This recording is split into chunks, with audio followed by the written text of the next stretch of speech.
जिंदगी में जैसे खाना, पानी, हवा आदि की ज़रूरत होती है, वैसे ही और एक चीज़ है जिसकी हर मर्द या औरत, बूढ़े जवान सबको आवश्यकता कभी न कभी महसूस होती है। वे है हवस।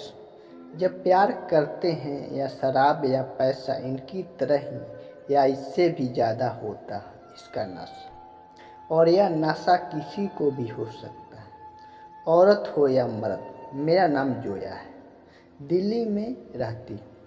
हम जब छोटे थे तब भी अब्बू गांव की ज़मीन, खेत आदि बेचकर धंधा करने दिल्ली आ गए थे। दिल्ली में हम एक फ्लैट में रहते हैं। मेरे परिवार में अब्बू, अम्मी, बुआ, 2 भाई और एक बहन है। अम्मी को जमाल, मेरा छोटा भाई और मैं, बुआ के 2 बच्चे रेहान और हिना है। बुआ को उसकी पति ने तलाक दे दिया था और किसी और से निकाह कर लिया। सबसे बड़ी हिना है, उसका छोटा जमाल, फिर रहमान और सबसे छोटी मैं। हम सब बचपन से ही बड़े प्यार एक साथ मिलकर रहते थे। मेरे अंदर खुदाई की भूख वैसे बचपन से ही थी। पता नहीं कब से इसका चस्का लगा। बचपन में कई बार मैंने अम्मी अब्बू को प्यार करते हुए छिप छिप कर देखा है। रेहान और मैं हम उम्र में एक थे, इसलिए वह भी मेरे साथ यह सब देखता था। हम भी वैसे ही करने की कोशिश करते थे।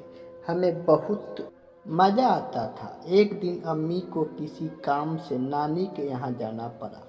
जमाल भी अम्मी के साथ चला गया। मेरे इम्तिहान चल रहे थे, इसलिए मैं नहीं गई। रात को मैं बुआ के साथ सो गई। रात को 1 बजे मैं पानी पीने के लिए उठी तो देखा कि रेहान और हिना सोए थे, पर बुआ नहीं थी। मैंने सोचा बाथरूम वगैरह गई होगी। मैं पानी पीने सीढ़ियों पर से उतर रही थी, तभी मुझे किसी की कराहने की आवाज़ आई।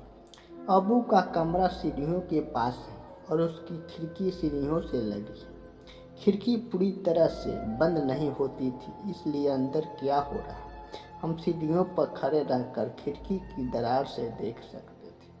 मैंने खिड़की की दरार से अंदर देखा तो मैं अंदर का नज़ारा देखकर दंग रह गई। अंदर अब्बू बुआ की तबरा तोड़ खुदाई कर रहे थे। अब्बू शरीर से हट्टे कट्टे थे।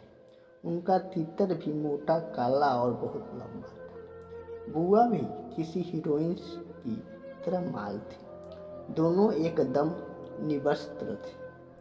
अब्बू जोर जोर से अपना तीतर को बुआ की घोंसला के अंदर बाहर कर रहे थे और बड़बड़ा रहे थे। ले ले, बहुत खुदाई की, आग है तेरी गुफा में, पड़ोसियों से करवाती फिरती है। ऐसा कहकर अपने मूसर जैसा तीतर से बुआ के घोंसले को तेजी से फाड़ रहे थे। फिर बुआ को घोड़ी बनाया और पीछे से अपना तीतर घुसाने लगे। कभी ओ में डालते तो कभी ओ में डालते। बुआ भी आवाज़ें निकाल रही थी, और तेज, फाड़ दो मेरा घोंसला, बना दो इसका भोसड़ा।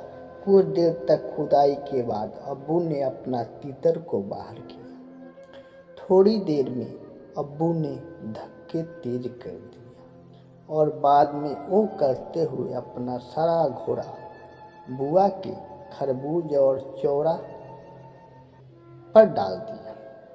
फिर बुआ ने अब्बू का तीतर को साफ किया और तीतर पर लगा पानी पी लिया और यूं ही अब्बू के पेट पर सिर रखकर तीतर से खेलने लगी और अब्बू बुआ के आमों से खेलने लगे। बुआ ने पूछा, भाईजान आपको कैसे पता चला कि मैं पड़ोसियों से खुदवाई करवाती हूँ?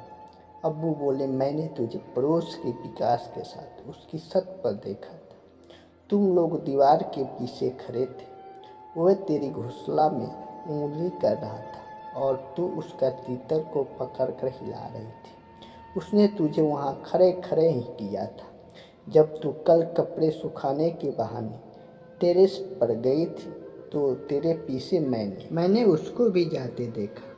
मुझे शक हुआ तो मैं भी तुम लोगों को पीछे आ गया था और मैंने छत के बरामदे में तुम लोगों को खुदाई करते देख लिया था। अब्बू बोले, जब से तू बड़ी हुई है, तेरे उभार बड़े हुए हैं, तब से तेरे लिए मेरी फीलिंग बदल गई थी और बस इसी बात का इंतज़ार करता था कि कब तेरी छोटी सी घोंसला में अपना तीतर को डालने का मौका मिले। वह मौका तो मुझे तेरी खुदाई देखकर मिल गया। बुआ बोली, मेरे प्यारे भाईजान को मेरी चाहिए थी तो पहले कह देते, उसके लिए दूसरे के पास क्यों जाती। यह कहकर अब्बू का तीतर को चूसने लगी और फिर मैच का एक और घमासान दौर चला। इस बार अब्बू ने पूरा पानी बुआ के मुंह पर भर दिया और बुआ घट घट करके सारा तीतर का रस पी गई। और फिर बुआ ने वो पहने और बाहर आने लगी। उनके आने से पहले मैं सीढ़ियों से अपने रूम में आकर सोने की एक्टिंग करने लगी। बुआ भी रूम में आकर सो गई। यह मेरी पहली सच्ची कहानी है। लिखने में गलती हुई है तो माफ़ करना और मेरी दूसरी दास्तान का इंतज़ार कीजिए और सुनने के लिए देखने के लिए हमारे चैनल को सब्सक्राइब करें। धन्यवाद।